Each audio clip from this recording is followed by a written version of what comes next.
Amaldagi O'zbekiston Respublikasi Oila kodeksining 117-moddasiga muvofiq er yoki xotin nikohda turgan vaqtda bir-biriga nisbatan ixtiyoriy ravishda ta'minot berish, ya'ni aliment berish huquqlari mavjud. Agar bu ta'minot berish ixtiyoriy ravishda amalga oshirilmaganda, quyidagi 3 ta holatda sud tomonidan amalga oshiriladi, ya'ni aliment to'lash shart bo'lgan shaxsga majburiy sifatida yuklatiladi. Demak, birinchisi, nikoh davomida agar xotin homiladorlik va o'rtada farzand tug'ilgan vaqtda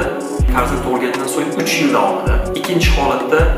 bolalikdan nogiron bo'lgan farzand tug'ilgan bo'lsa va 18 yoshga to'lgunga qadar uni er yoki xotindan biri parvarishlashni amalga oshirayotgan bo'lsa,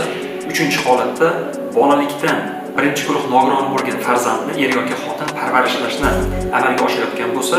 narigi tarafdan sud tartibida aliment undirish, demak, o'zi uchun huquqiga